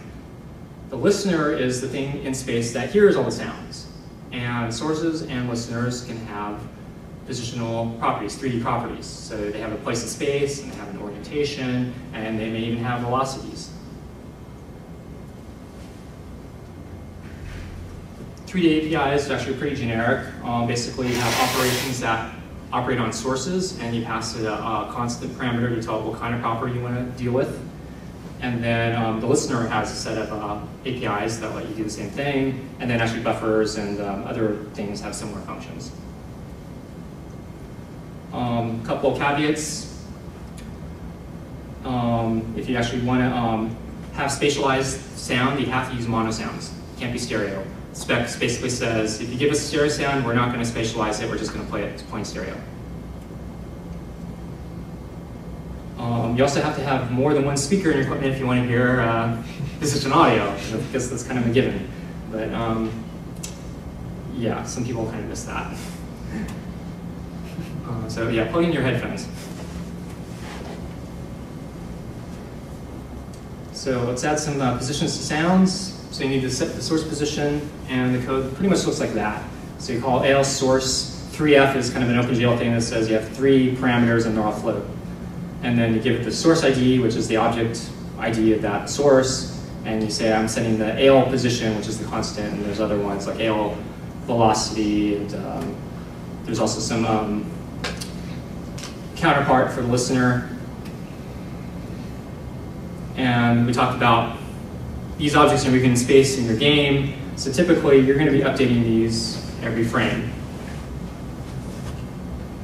And just a couple other random properties, so they don't actually always have to be 3D properties. You can actually specify gain and with like looping parameter, which auto loops the sounds, and then like the pitch if you want to pitch shift it. So this is attenuation. There are 6 models to choose from. There's actually a 3-clamp, 3 unclamped variants of it, and there's inverse, linear, and exponential, and you set with that AL distance model, and it's constant. And then picking the correct model is really kind of an experimentation type thing. I think by rule of thumb, they say inverse is kind of the most realistic, but it's not really that realistic. You're still tweaking these things. But you know, that's artistic license. One thing to note, these curves never go to 0. So if something gets really, really far away, it's actually still making noise. And you know, if it's a couple kilometers out in your game and it's still making noise, maybe that's not right. And so you might want to implement your own culling stuff on top of that. OpenAL will not do that for you. Yeah, that's not last one. This is just a curve. I'm not going to get too deep into this, but you can basically see inverse, you know, it's just going down really sharply. Clamped, basically same thing, except it clamps at a certain level. The one point to note is the OpenAL spec actually says once you exceed 1.0 gain, the implementations don't have to do anything special. They're free to clamp it at 1.0. Linear basically goes down linearly. I actually think this would be a good model for space rocks or asteroids, but I actually don't use this one. Same thing, clamped, and then exponential, you know, basically sharp curve, and then the clamped version. So there's also listener orientation, and so listener orientation will kind of dictate which speaker the thing comes out. So normally, say our head is upwards. So my left ear is on the left side, points to the left side, and my right ear points to the right side. So when I play this game, sounds are going to come out left side. Sounds on the left side of the screen are going to come out the left speaker. Well, what if we change the orientation of the listener? So now the listener's facing down. That sound that comes out on the left side of the screen now comes out of the right speaker. So this is basically how orientation works. So this could actually be very useful like in a 3D game where you're spinning around or you turn upside down or something like that. Another feature is source direction and cones. So source direction is very similar to the listener orientation, except this is dealing with sources and the direction that they're projecting sound. So you might imagine a megaphone. So I'm a source and I have a megaphone and I'm projecting in a certain direction. The direction is symmetric around the axis, so if I'm upside down, so if I'm standing on my head but I'm still pointing that direction, it doesn't really matter, it doesn't impact the sound. Whereas with the listener, it did matter because when you spin around, it comes out the other ear. So there's actually an extra vector on the listener. This is actually kind of a better visual representation of how cones work in OpenAL, and I spent way too long trying to render this. Now there's actually 2 cones in OpenAL, not just one. So the inner cone is basically full blast. So that's where my megaphone is. You're standing right in front of me. You're going to get the full blast effect of my volume. The outer cone is basically a zone you can set where outside of that cone, what do you want that volume to be? So if I said I want the volume to be 0 on that outside, anyone standing in the outside area is not going to hear anything. Anyone standing directly in front of me is going to hear me full blast. And then anything in that inner space in between the two cones is going to be linearly interpolated. So the volume will decay as it gets to the edge until it hits that edge point. So you could simulate occlusion by moving sources out of the way.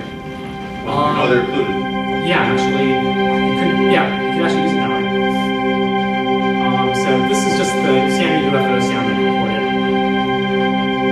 recorded. So I just want to put that in your brain. Now, I was trying to come up with a cone example, and cones are not frequently used in OpenAL. It's just nobody really knows what to do with them. So I had a hard time thinking up an example. So I thought, hey, that UFO is spinning. Let's basically give it a projection and then give it some volume offset. It doesn't actually go to complete 0. I actually make it like 0.25 or something. And then as it spins, you'll kind of hear this up and down oscillation sound. So I'll play that next.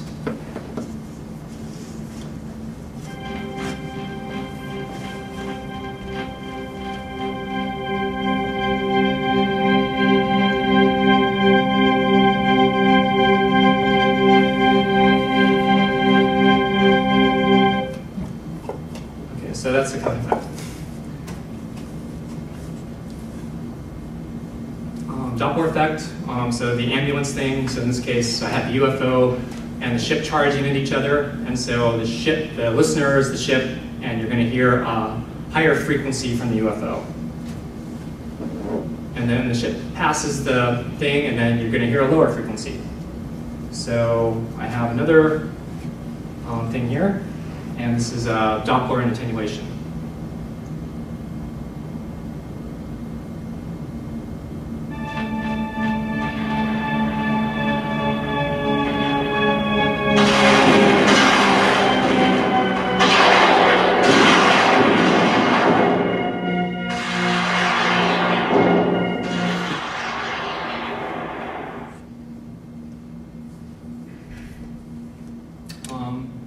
So I just want to point out, Apple has a really nice OpenAL example that lets you play with all the parameters in this UI.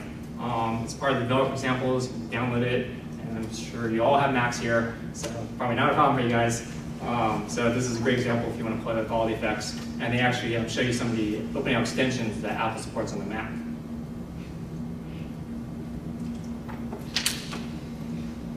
So we're in the home stretch here.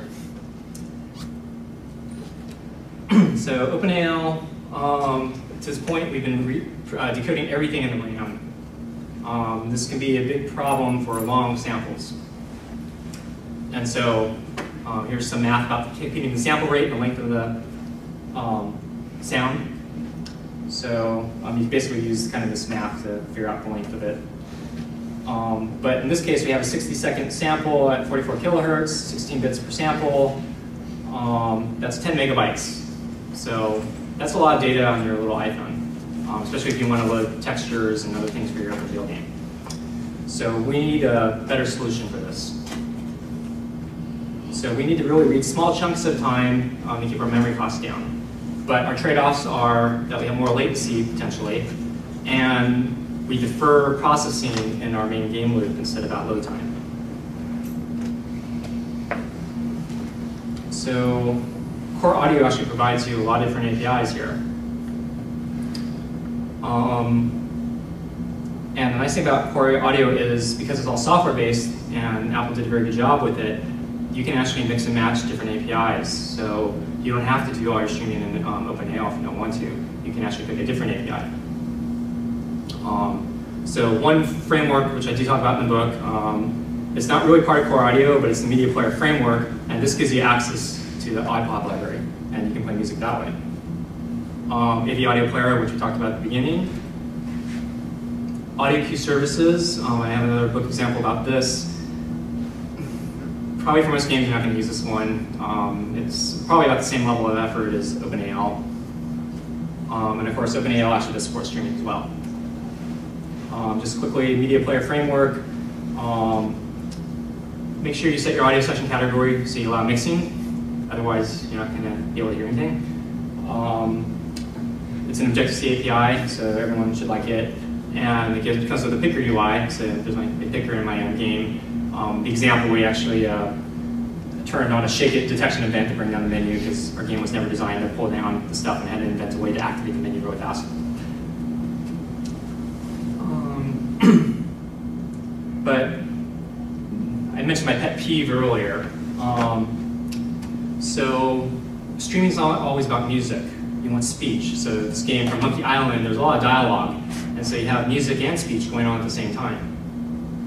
So a lot of APIs I've seen, they actually say you have one streaming channel and lots of sound effect channels. It's like, well, what if I want music and speech? And then you're out of luck.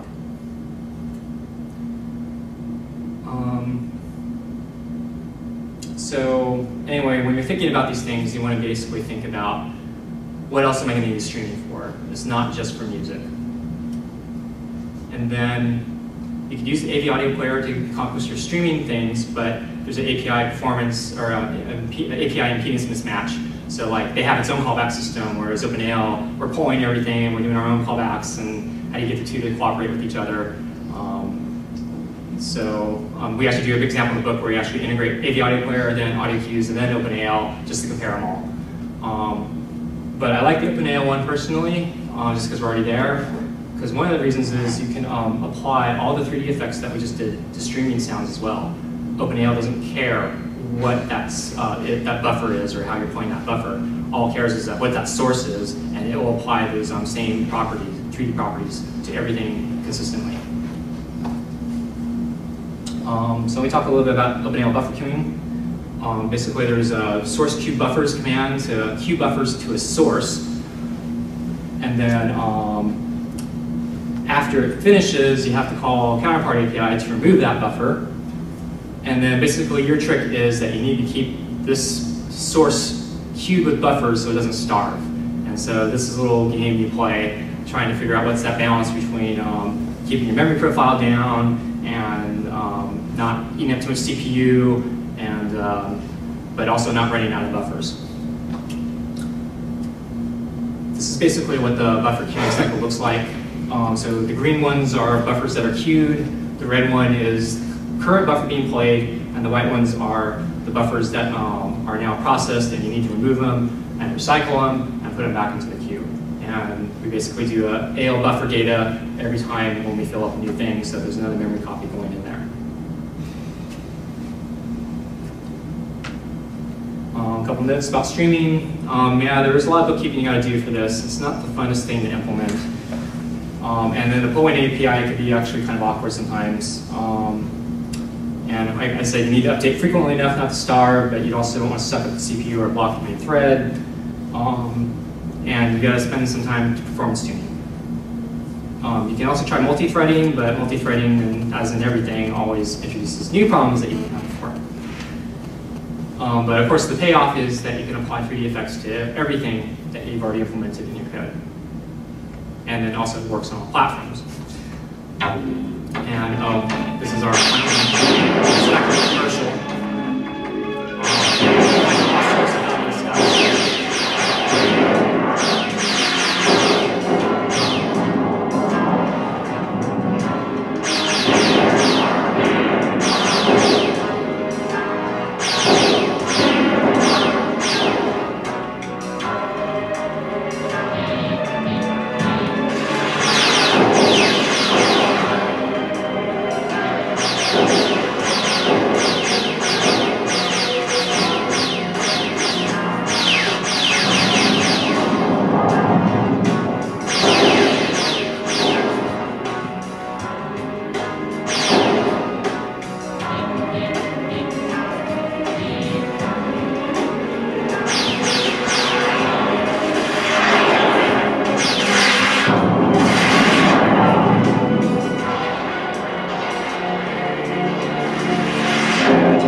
the stuttering that you saw in the video is actually due to the recording software and not the actual game itself. So it's actually perfectly smooth, ran, it's 30 frames per second. No problems. Very quickly, just audio capture, this is the other side. So there's also AV audio recorder available. Last I checked, it only supported writing to disk though. So if you needed to write to like a buffer and then play it back immediately without going to disk, you couldn't do it. I don't know if that's changed. Audio cues, another API. Actually, you had to use this because there was no capture API in OpenAL that worked on iOS. And then OpenAL, yeah, but it doesn't work on iOS and doesn't work on Android either. So the reason it doesn't work on Android is just the person just didn't implement it, just got around to it. iOS, originally they didn't implement it, then a little birdie told me that they did implement it, but when I tried it, it doesn't work. And so I'm working on tracking that one down right now. That's on my lib list.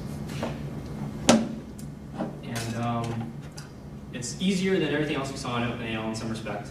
There's no sources, no listener, no context. You just open the capture device, and then you start grabbing samples. And then remember though, OpenAL knows nothing about files and codecs, so if you need to save this to disk, you're back in your magical land and your side quest to figure out how to do that. I wrote a Mac OpenAL capture example because the world had no good capture examples, and I said, I have to do this. There has to be one good authoritative example that shows you how to capture from a device. And so I threw this in there and said, okay, this is a Mac example. iPhone example is the same thing, but it doesn't work. But when they fix it, it should work. And then finally, OpenAL extensions. So there is an extension mechanism in OpenAL. Vendors can provide their own features through this. This is the one I really want to talk about, though. This is the one Apple's been promoting for iPhone, and basically it skips that memory copy that we talked about. So it just transfers the pointer. But you have to assume certain responsibilities. So you are responsible for cleaning up that data, and you have to do it at the right time. And the first problem is that when you try to delete the buffer, the API actually, their extension of it actually allows it to fail. And if you think about this, what if you said free some blob of memory, or you said delete something, or you said release something, and then the system comes back and says, no, I don't feel like it. You're scratching your head because you've never put error checks around your releases before. You never put checks around your free before. You assume that the system is going to free your memory when you free it. And this violates pretty much all the programming paradigms that C and C++ and Objective-C have been built upon. And this just makes the API really hard to deal with in certain patterns. So particularly in the SpaceOps game, I'm using Objective-C classes to contain these things. And when the release count goes to 0, I call it, let dalk be invoked. I call this thing, and I assume that dalk is not going to fail. But it can, and either have very bad memory leaks or something worse, a crash. And so the other problem is that there seem to be race conditions in Apple's core audio implementation where the buffer, for all purposes, is finished playing. OpenAL says so. It's not doing anything. And you say, okay, I can delete this buffer. And you try to delete it, and it fails, and you have no idea why. And it's because there's a race condition in the core audio framework that's still holding on to that reference somewhere. And my argument is, I could live with the first problem if they fix the second problem because, at least if the thing that says set stopped, I know I can at least delete it and forget about it. But until they fix that problem, I find this API completely unusable. I'm actually recommending people do not use this API. If you do use it, you need to be very careful about your design patterns because it's very easy to get in a situation where you assume delete's going to work, and it doesn't. So even Apple says this has very sharp edges. I say, yeah, I agree with that. I just also mentioned that Creative Labs implements the same extension for the Xbox. They don't have these problems though, so if you're on Xbox, this is perfectly fine. And finally, open source acknowledgement. Let's see, I wrote my own library a long time ago, 2002, when I was first learning OpenAL. I really liked this library called SDL Mixer, but it had that myopic thing where I could only play one music channel and I needed speech as well. And so I said, I like the API, don't like all the caveats. I'm going to build something on OpenAL because I also have other problems with SDL sounds, latencies, and stuff, all these other weird platform-specific problems. And I thought OpenAL would be the answer to my problem. And then there's another library called SDL Sound, which is one of those magic functions that's cross-platform that will know how to decode all of the file formats out there. And so I thought combining the two would be perfect. But when I wrote the thing, there were so many problems with 1.0 that my code is evil and ugly, and you can see me cursing in the code and all these really nasty comments and me blasting various vendors for making these stupid assumptions or just trying to break the spec, I think, sometimes. It's ugly code also because I didn't know what the hell I was doing, and so I was learning as I went, and yet it works really well. I mean, it's not perfect, there are problems with it, but it works surprisingly well, and that's the only reason I haven't completely thrown it away and started over. I've kept it hidden in plain sight until last year, and then finally I made an announcement saying this is publicly available. It's LGPL because of SDL and SDL Sound. This is a problem for iPhone if you want to do commercial stuff. My argument is that Apple needs to lower the restrictions of LGPL software. They need to allow dynamic linking for third-party frameworks because static linking on iPhone sucks. If anyone knows anything about categories and all these other problems, ObjectiveC was designed to be dynamically linked, not statically linked. And Apple, for no reason whatsoever, says you're going to be statically linked except our frameworks. And there's no reason for that. They can't give me one technical reason for that. And they can't even give me like, a political reason for that, or a legitimate reason for that. They might claim security, but there's no reason for security because they got all these mechanisms in the Mac to safeguard against these things. So fight Apple, get LGPL on iPhone. And then we use this in the Corona SDK. It's a tool to help people who don't want to do low-level code to write games really fast. And AL Mixer is now seeing a lot of activity because we got a lot of Corona users. And we've got it working on iOS, Mac, Windows, and Android kind of. It works pretty well. And I had to work around those LGPL dependencies for the iOS port because of this stupid thing. I think my changes are actually publicly available and hidden public site somewhere, but I still haven't changed the license on it. I own the license, so I can privately give the Corona people a special license, but I still haven't decided if I want to open up the thing to something more liberal or if I want to try to push the issue on Apple. Final slide, I promise. My mother passed away when I wrote this book. It was a very long fight with cancer called GIST. And the standard chemotherapy treatments are pretty much ineffective. And so when you're diagnosed with GIST, it's pretty much a death sentence. And it's such a rare cancer, though, that it gets overlooked by all the big cancer-raising things like the American Cancer Society, so they don't get the funding. And so, out of respect for my mother, I kind of wanted to just mention this and bring everyone's attention that this thing exists. And if you want to find out more, you can go to gistinfo.org. So that's it. 5-minute break, and then on Blue Cocoa, and then questions. So my apologies for taking up all the time. These transform matrices with the OpenAL? Actually, no, you don't. So you generally just push the coordinates in directly. So you set the X, Y's, and Z's of the things.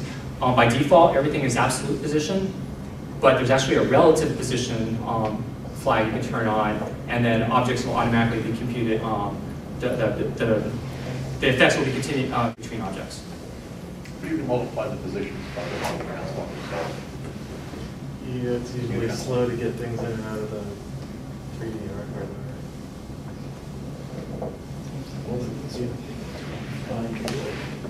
If you go with ES, doesn't a lot of stuff like geo rotate and geo translate go away? Yeah, all this stuff goes away, and you have to move in everything in shaders. So you have a copy, or you should have a copy. Yeah, so typically, yeah, everyone has a copy now because all that stuff goes away in OpenGL. So I have a game I've been working on for a long time, and maybe I'll continue on it someday. But I have a lot of sound effects going on at the same time. 32 is a fairly low number for that limit. How would you, do you just like have to try and prioritize which sounds you actually play? Yeah, so that's the part where I said, yeah, you've got to figure out what you want to do. So one thing is, yeah, 32 sounds, at a certain level, it gets really hard to distinguish all 32 or more than 32 sounds just with the human ear, unless they're very distinct sounds, but even then it kind of gets into a muddled mess. But if you do have this interesting situation where you do need all the sounds, yeah, you're kind of out of luck. If you don't need all the sounds, yeah, you can come up with some priority mechanisms, and I've actually written different algorithms. Like one, I do like culling based upon distance from the listener. So I'd say, okay, all the objects that are the farthest away from the listener, I'm going to reap and say, okay, you're going to stop playing your sound, I want your source, I'm going to take it away from you, and I'm going to start playing this new sound. Or another heuristic I've used is, this sound has been playing for a really long time, so it's probably at the end of its sound playing sequence, so maybe I can get rid of it prematurely and nobody's going to know because maybe it's on its tail end and it's already decaying. So you basically program these heuristics into your engine, and then you'll have some sort of sorting algorithm that can basically say, okay, I want this criteria, and I want these sources if I need them. What if maybe you had a sound effect playing like 3 times all on the screen at once? Could you maybe just play it once and increase the gain a little bit, or what do you think? Well, yeah. So it's the source that's right. the issue, not the actual buffer. Right. So if you're playing it 3 times in a row, you only need one source, right? Right, but if okay. Well, but if it's 3 different sources doing the same sound. Now they're playing simultaneously, or is it one after the other? Simultaneously. Okay, so then you need 3 sources. So then you could trick it by doing one source that's yeah, loud. so that's actually another interesting thing. So you can basically take regions together and collapse them into like one source, and then maybe take an average position or something like that. So if they're like clustered like that, you say, okay, I'm going to reap those 3 sources, and then I'm going to combine them into one source here and play one sound. You said increasing the gain that may not do anything, or? Well, the problem is, so as I understand, the problem is source recycling. So you have a limit of 32, and you need to play more than 32. How do you live in that limit? That's my understanding. Yeah, so I was just thinking, if you have 3, like in the real world, if you had 3 themes all making the same sound at once, it would be louder than if only one was doing it, right? Right. So if I just increase the volume on that source, would it be louder? You said yeah, so the implementation is free to cap at 1.0, so you might have a problem there. Right. Though interestingly, when you do play 3 sounds in OpenAL, it does mix them, so it does sound louder. Right. So when you try to combine them as one sound and increase the gain, it might not give you the effect you expect. Okay. There are also some results from cognitive psychology about, like basically more than 32 straight up on that is it may not be useful, period, to basically play more than something like 32 or even a lower number. Right. So, You were keeping a single NS-mutable set of free sources. You could have 2 mutable sets, and whenever you free one, you put it in the high priority one until it's length 4, and then you throw it in the low priority one. And that way it's more likely when something important needs a source, you'll be able to grab it from the high priority queue. And the low priority sounds just only grab from the low priority queue if there's one available. Mm-hmm.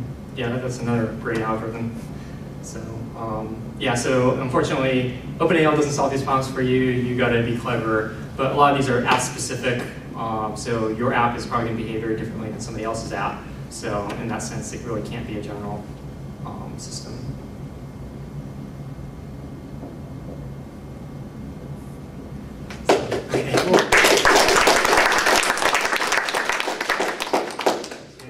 Yeah, thank you. Thank you.